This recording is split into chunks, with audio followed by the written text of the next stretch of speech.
Hi ಎಲ್ರಿಗೂ ನಮಸ್ತೆ. ನಾನು ನಿಮ್ಮ ಪ್ರೀತಿಯ Navya Prasad Nelyadi. Welcome back to Navyadevi Prasad new video. ಇವತ್ತು ನಾನು ಮತ್ತೊಂದು ಇಂಟ್ರೆಸ್ಟಿಂಗ್ ವಿಡಿಯೋ ಜೊತೆ ನಿಮ್ಮ ಮುಂದೆ ಬಂದಿದ್ದೇನೆ. ಬನ್ನಿ ಹಾಗಿದ್ರೆ ಆ ವಿಡಿಯೋ ಯಾವುದು ಅಂತ ಹೇಳಿ ನೋಡ್ಕೊಂಡು ಬರೋಣ. ವೀಕ್ಷಕರೇ, ವೈಷ್ಣವಿ ಗೌಡ ಅವರ ಮದುವೆ ಸಂಭ್ರಮದ ಈ ಒಂದು ವಿಡಿಯೋವನ್ನು ನಾವೀಗ ನೋಡಿ ಬರೋಣ. ದಾಂಪತ್ಯ ಜೀವನಕ್ಕೆ ಕಾಲಿಟ್ಟ ವೈಷ್ಣವಿ ಗೌಡ. ಸೀತಾರಾಮ ಧಾರಾವಾಹಿಯು ಮುಗಿಯುತ್ತಿದ್ದಂತೆ ಹಸೆಮಣೆ ಹೇರಿದ ವೈಷ್ಣವಿ ಗೌಡ.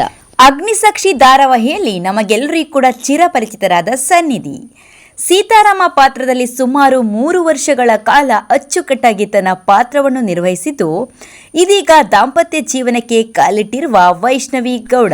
ಈಗಾಗಲೇ ವೈಷ್ಣವಿ ಗೌಡ ಅವರು ದಾಂಪತ್ಯ ಜೀವನಕ್ಕೆ ಕಾಲಿಟ್ಟಾಗಿದೆ. ಅವರ ಮದುವೆಯ ಎಲ್ಲ ಶಾಸ್ತ್ರಗಳು ಕೂಡ ಬಹಳಷ್ಟು ಸಾಂಪ್ರದಾಯಿಕವಾಗಿಯೇ ನಡೆದಿದೆ. ಚಪ್ಪರ ಶಾಸ್ತ್ರ, ಬಳೆ ಶಾಸ್ತ್ರ, ಅರಶಿನ ಶಾಸ್ತ್ರ ಇವೆಲ್ಲವೂ ಕೂಡ ಕುಟುಂಬಸ್ಥರು, ಬಂಧು ಮಿತ್ರರು ಎಲ್ಲರ ಸಮ್ಮುಖದಲ್ಲಿ ಸಂಭ್ರಮದಲ್ಲಿ ನಡೆದಿದೆ. ಈಗಾಗಲೇ ಎಲ್ಲರೂ ಆಲೋಚನೆ ಮಾಡ್ತಾ ಇರ್ಬೋದು, ವೈಷ್ಣವಿ ಗೌಡ ಅವರು ಮದುವೆ ಆದ ಹುಡುಗ ಏನ್ ಮಾಡ್ತಾ ಇರ್ಬೋದು ಅಂತ. ಫಿಲ್ಮ್ ಇಂಡಸ್ಟ್ರಿಯಲ್ಲಿ ಇರ್ಬೋದಾ, ಸೀರಿಯಲ್ಸ್ಗಳನ್ನ ಮಾಡ್ತಾ ಇರ್ಬೋದಾ ಅಂತ. ಇಲ್ಲ, ವೈಷ್ಣವಿ ಗೌಡ ಅವರು ಮದುವೆ ಆದಂತಹ ಹುಡುಗ ಏರ್ ಫೋರ್ಸ್ ನಲ್ಲಿ ಕೆಲಸವನ್ನು ಮಾಡ್ತಾ ಇದ್ದಾರೆ. ಇದೊಂದು ಇಂಟ್ರೆಸ್ಟಿಂಗ್ ಮತ್ತು ಸಂತೋಷದ ವಿಷಯ ಅಂತಾನೆ ಹೇಳಬಹುದು.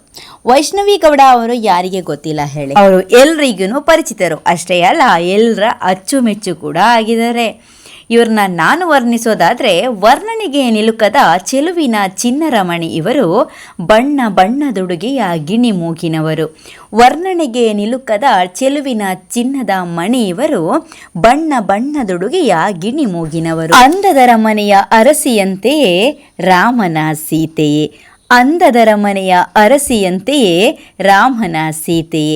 ನಿಮ್ಮ ಈ ನಗು ಪೌರ್ಣಿಮೆಯ ಚಂದಿರನನ್ನು ನಾಚಿಸುತ್ತಿದೆ. ನಿಮ್ಮ ಈ ನಗು ಪೌರ್ಣಿಮೆಯ ಚಂದಿರನನ್ನು ನಾಚಿಸುತ್ತಿದೆ. ಅರಳಿದ ಕಮಲವು ನಿಮ್ಮ ಮೊಗದ ಹಾಗೆ ಆಕರ್ಷಿಸುವುದು. ಅರಳಿದ ಕಮಲವು ನಿಮ್ಮ ಮೊಗದ ಹಾಗೆ ಆಕರ್ಷಿಸುವುದು. ಕಣ್ಗಳ ಕಾಂತಿಯು ನಕ್ಷತ್ರಕ್ಕೂ ಹೊಳಪು ನೀಡುತ್ತಿಹುದು. ಕಣ್ಗಳ ಕಾಂತಿಯು ನಕ್ಷತ್ರಕ್ಕೂ ಹೊಳಪು ನೀಡುತ್ತಿಹುದು. ಹೆಸರಿವರದು ವೈಷ್ಣವಿ, ಇವರ ಕಂಡು ನಾಚುವುದು ಭುವಿ. ಹೆಸರಿವರದು ವೈಷ್ಣವಿ, ಇವರ ಕಂಡು ನಾಚುವುದು ಭುವಿ. ನಿಮ್ಮ ನೋಡಿ ನಾನಾದೆ ಒಂದು ಕವಿ, ಬರೆದವಳು ನಾನವಿ. ನಿಮ್ಮ ನೋಡಿ ನಾನಾದೆ ಒಂದು ಕವಿ, ಬರೆದವಳು ನಾನವಿ. ಹೆಸರಿವರದು ವೈಷ್ಣವಿ, ಇವರ ಕಂಡು ನಾಚುವುದು ಭುವಿ. ನಿಮ್ಮ ನೋಡಿ ನಾನಾದೆ ಒಂದು ಕವಿ, ಬರೆದವಳು ನಾನವಿ. ಓಕೆ, ವೈಷ್ಣವಿ ಗೌಡ ಅವರನ್ನು ವರ್ಣಿಸಿದ್ದು ಕೇಳ್ಕೊಂಡು ಬಂದ್ರಿ ಅಲ್ವಾ? ಸೊ ಹಾಗೇನೆ ವೈಷ್ಣವಿ ಗೌಡ ಅವರ ಮುಂದಿನ ದಾಂಪತ್ಯ ಜೀವನಕ್ಕೆ ಯಾರೆಲ್ಲ ಶುಭ ಹಾರೈಸ್ತೀರಿ ಎಂದು ನನಗೆ ಈ ಒಂದು ವಿಡಿಯೋದಲ್ಲಿ ಕಮೆಂಟ್ ಮಾಡಿ ತಿಳಿಸಿ ಅಂತ ಹೇಳ್ತಾ, ಮುಂದೆ ಕೂಡ ಒಳ್ಳೊಳ್ಳೆ ವಿಡಿಯೋ ಜೊತೆ ನಿಮ್ಮ ಮುಂದೆ ಬರ್ತೇನೆ ಅಂತ ಹೇಳ್ತಾ ಈ ವಿಡಿಯೋನ ಎಂಡ್ ಮಾಡ್ತಾ ಇದ್ದೇನೆ. ಮತ್ತೆ ಸಿಗೋಣ. ಅಲ್ಲಿವರೆಗೂ ಬಾಯ್ ಬಾಯ್.